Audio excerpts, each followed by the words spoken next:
guys, and welcome back to Inktober day 6. And today I wanted to do just kind of a simple portrait, something that I have done a lot of, so I could do it pretty much muscle memory kind of. I could just sit down and enjoy it and know that it would basically work, and I could just focus on inking it, which is kind of the big point about this, about Inktober, is getting practice doing inking. Well, there's a lot of other benefits too, but the big thing is that I am able to get back into practicing inking, and yeah, I just wanted to enjoy it today. So like I said, I did a little portrait, so it wasn't too complicated or anything, and before I started, I actually did do 2 little thumbnails down in the corner, which you might be able to see, just so I could get a feel of what kind of character I wanted to draw and how I wanted her face to be angled. And I would really like to do that a lot more often, even on really simple stuff like this. It's kind of it's a big goal of mine to get back into doing better thumbnails. When I was in school, I mean, those were required. You had to do thumbnails for your classes, period.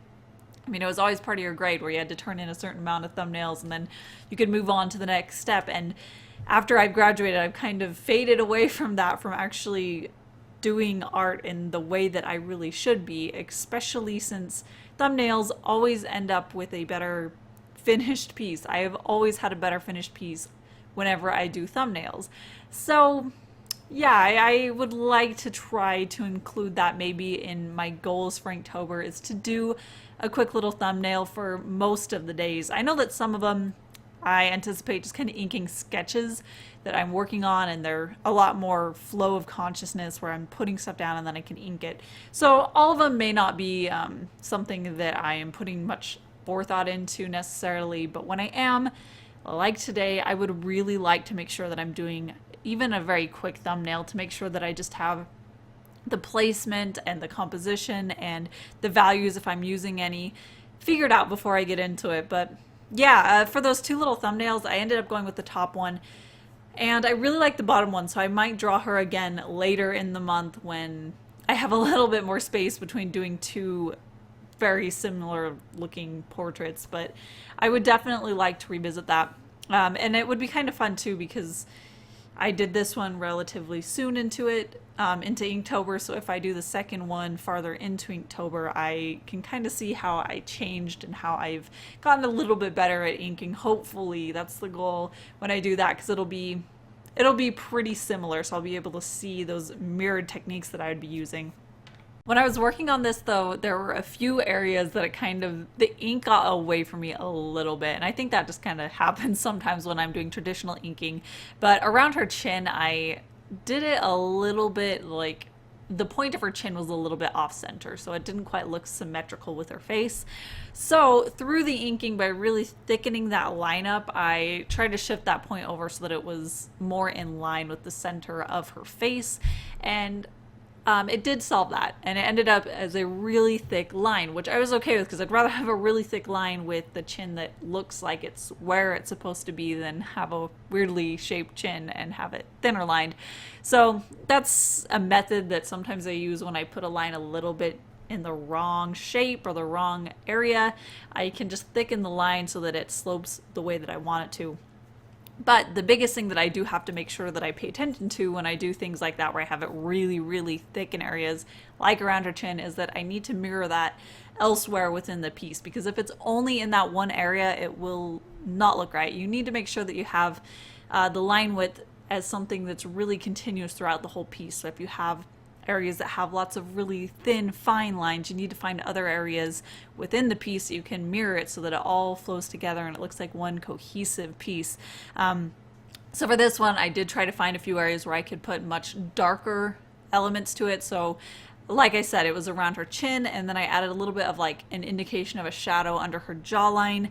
I also had this kind of like a hair piece barrette thing in her hair that I ended up making black, and I had some detailing like her earrings that I went black, and like I said, it all helps it look cohesive. So once I put that initial extremely dark area, I did need to make sure that I was finding ways that I could mirror it, and I really actually like that. That's what I love about doing inking, is finding ways to make it all come together and make it all mesh. But yeah, line weight is definitely one of the biggest things about doing ink work that I love figuring out is making sure that the whole piece comes together and that I'm getting those same kind of lines elsewhere within the piece. It's really fun. I love doing ink work. It is definitely one of my favorite ways of creating art.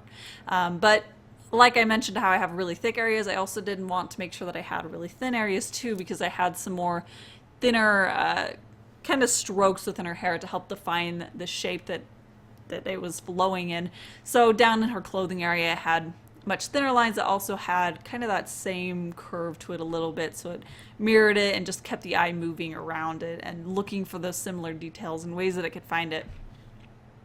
But a little bit more on the thumbnailing. I've noticed when you do thumbnailing, it always has this like really energized look to it, at least for me. I always really love the shapes that I'm getting in it, and it just has a lot more of an organic, energized look to it. And a lot of times when I do a thumbnail and then I try to recreate it by redrawing it, I cannot get that same kind of energy and that same line work and the same shapes that created that thumbnail and had that look that I wanted.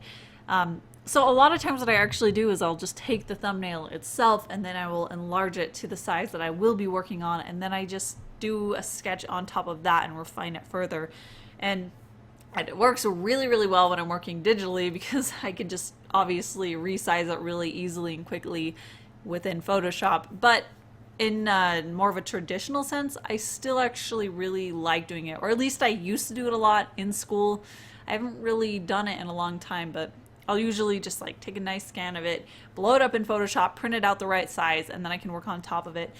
So I think that for that second thumbnail that I drew, that I mentioned I'd like to draw for Inktober, I think I'd like to do that. I'd like to make sure that I get that same quality that I have in that thumbnail into the final piece, because when I was working on this one, there was just a few areas that I couldn't quite match the same shape that was in the thumbnail, particularly in the shape of her eye that I had for the thumbnail. It had a little bit more of this angular look to it, and I really liked it, and I just couldn't quite emulate it the same way in this final sketch. So I think that I definitely like to utilize what tools I already have, and since I already have the thumbnails there, it's a waste to not use that as a building block to create better pieces on top of it.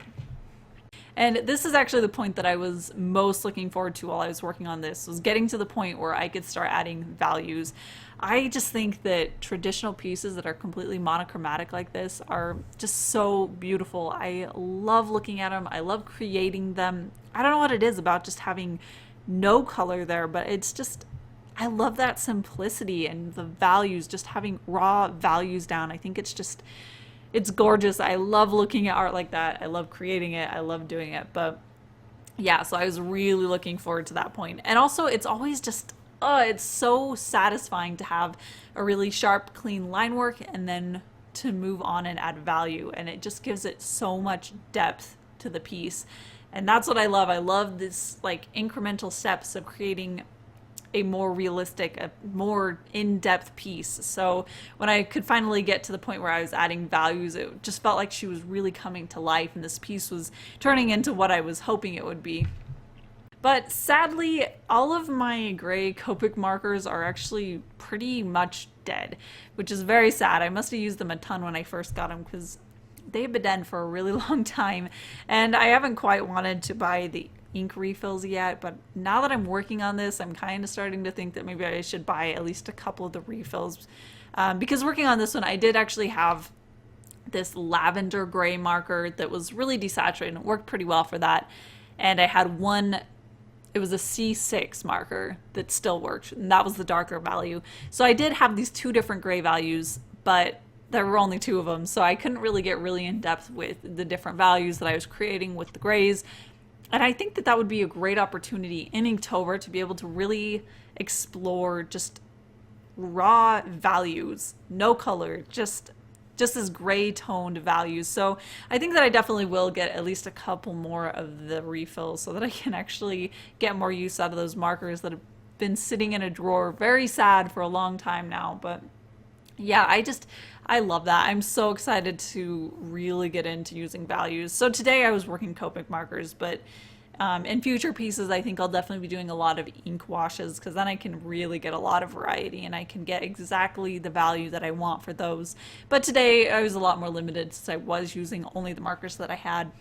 But that is pretty much it for today for Inktober 6. So tomorrow is day 7 and I will see you then. So thank you so much for watching. Don't forget to hit subscribe or check out my art shop. There's a button right below me so you can see all the prints and the buttons that I have available. But yeah, like I said, that's it for today. I'll see you tomorrow. Bye.